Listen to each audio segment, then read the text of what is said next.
राधे राधे। श्री हरिदास श्री कुंज बिहारी। कैसे हैं आप सभी लोग। आई होप कान्हा जी की कृपा से आप सभी लोग अच्छे होंगे। कामदा एकादशी की आप सभी को लोग बहुत बहुत बधाई हो और हार्दिक शुभकामनाएं। 19 अप्रैल 2024 को कामदा एकादशी यानी आज के दिन ही एकादशी है और आज से ही हमारे ठाकुर जी यानी हमारे लाल जू के लिए फूल बंगले की सेवा भी आरंभ हो जाती है और फूल बंगले की सेवा नित्य 4 महीने कंटिन्यू चलेगी लाल जी के लिए।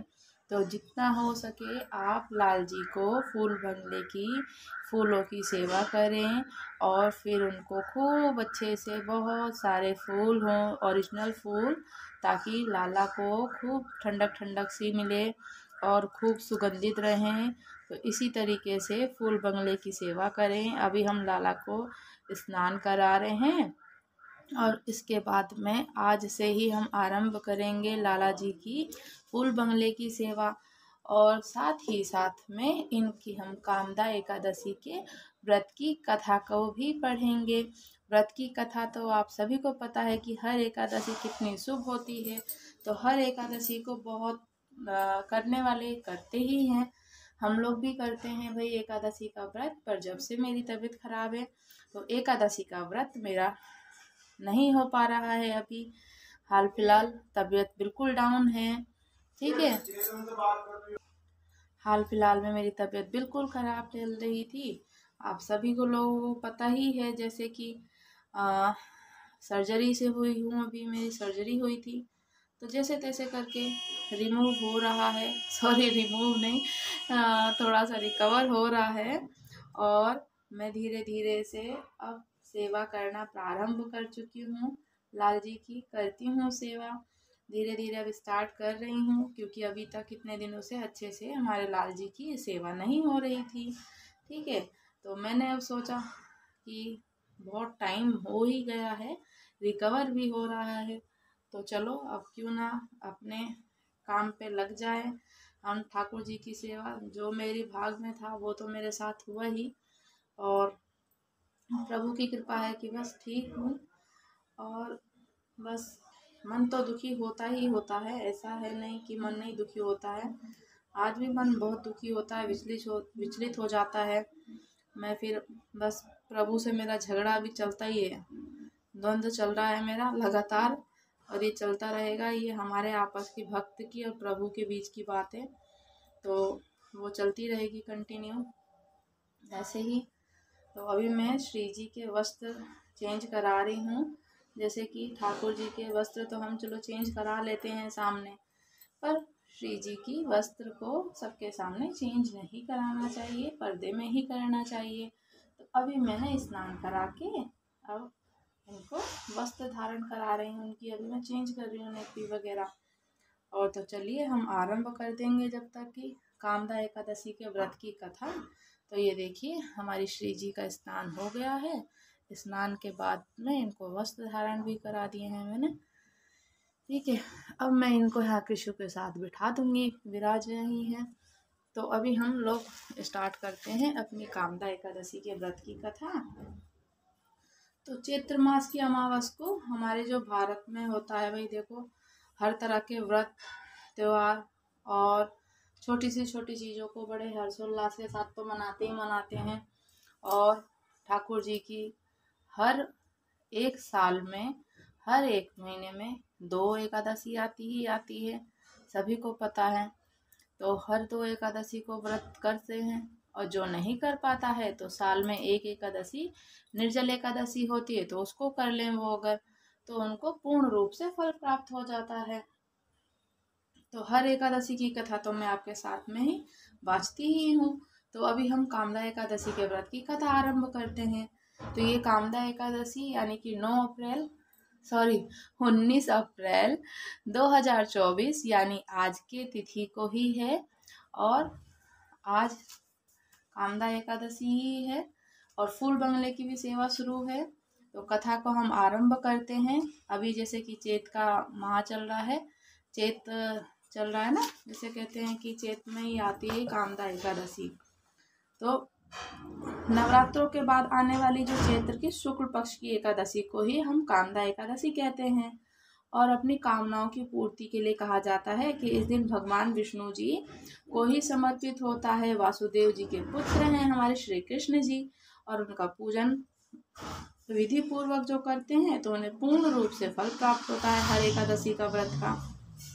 तो पुलकित मन से भगवान श्री कृष्ण को कोटि कोटि नमस्कार करने के बाद धर्मराज युधिष्ठिर जी कहते हैं कि भगवान कृष्ण से प्रार्थना की, हे महाराज, अब मेरी इच्छा को चैत्र मास की जो शुक्ल पक्ष की एकादशी का नाम, महात्म्य, पूजा, विधि विधान के बारे में विस्तार पूर्वक से जानने की बड़ी ही जिज्ञासा है, तो आप कृपया करके मुझे विस्तार पूर्वक से बताइए। तो तब भगवान श्री कृष्ण जी ने कहा, हे राजन, यदि प्रश्न एक बार महाराज दिलीप ने महर्षि वशिष्ठ से पूछा कि आप चैत्र मास की शुक्ल पक्ष में जो आती है एकादशी, कामदा एकादशी ही कहते हैं इसको, तो इसके बारे में आप कथा बताइए मुझे। तो कहते हैं कि वशिष्ठ जी ने जो कथा महाराज दिलीप को सुनाई थी वही आप मुझको भी सुनाइए, ऐसा बोलते हैं ठाकुर जी। हमारे श्री कृष्ण जी से कथा सुनने की कितनी अच्छी जिज्ञासा रहती है कि हमारे लाल जी कथा बता रहे हैं। ठीक है, यहाँ पे हमारे श्री जी, और अभी मैंने इसका स्नान कर दिया है। अब हम इस कथा के साथ साथ थोड़ा सा ब्रेक भी चल रहा है। अब इनको मैं थोड़ा सा ऐसे बिठा देती हूँ, ये लीजिए। अब हमारे यहाँ पे बैठ गए हैं पास में, तो बता दीजिए। तो बहुत समय पहले की बात है, रतनपुर नामक एक नगर पर अनेक ऐश्वर्य से युक्त पुंडरीक नाम का एक राजा राज्य करता था। तो रतनपुर नगर में अनेक अप्सराएं, किन्नर, गंधर्व वास करते थे, वहां रहते थे, और उनमें से ललित और ललिता नाम की पति पत्नी भी थे एक उन्हीं सब प्राणियों में।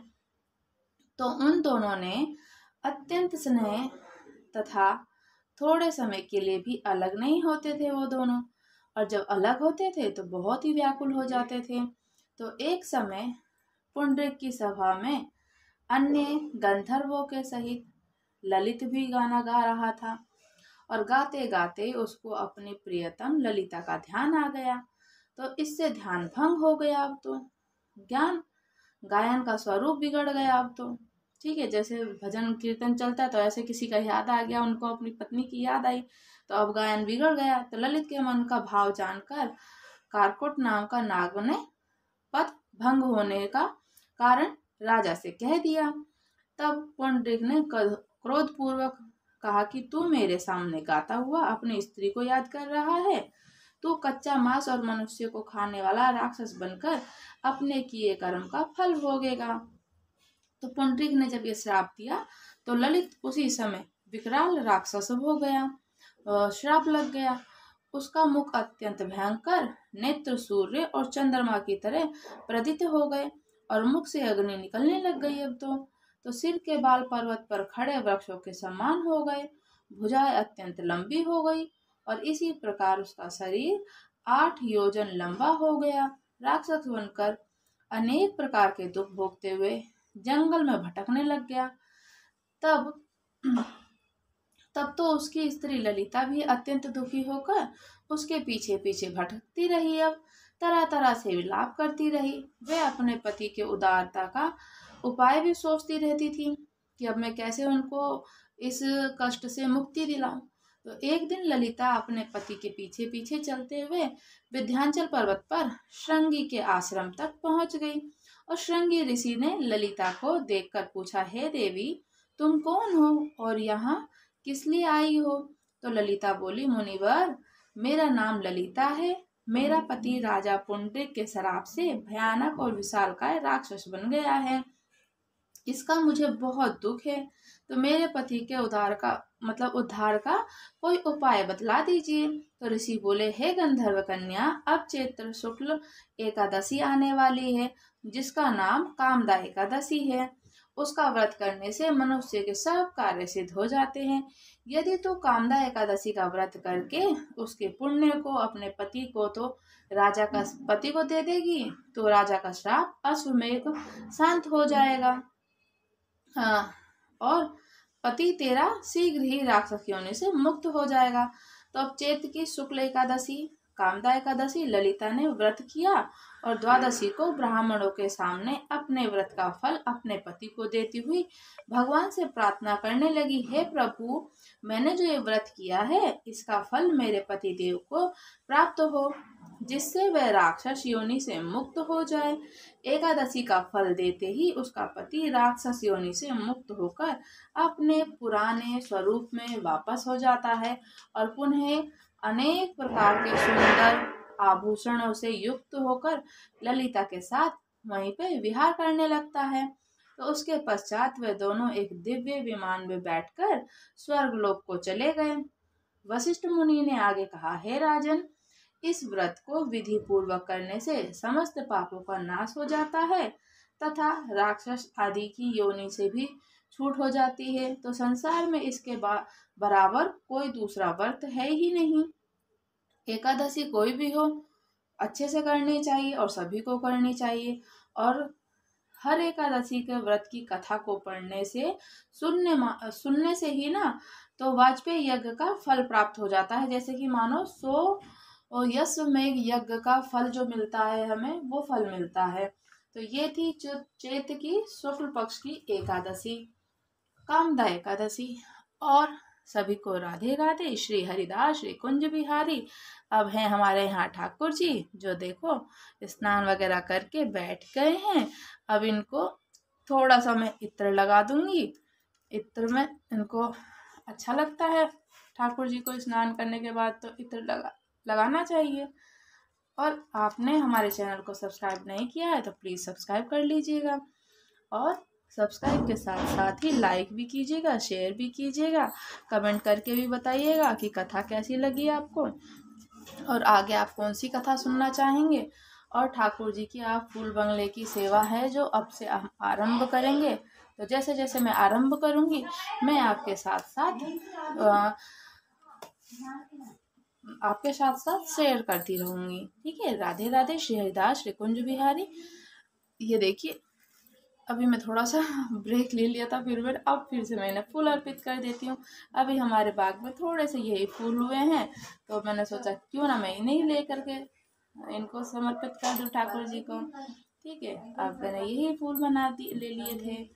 और तो अभी फूल बंगले की सेवा अभी हमारी यहीं से आरंभ हुई है, तो आप भी ऐसे ही कर सकते हैं। ठीक है, आपके बाग में जो भी आपके पौधे में फूल हो आप उनको अर्पित कीजिए। और राधे राधे। श्री हरिदास श्री कुंज बिहारी।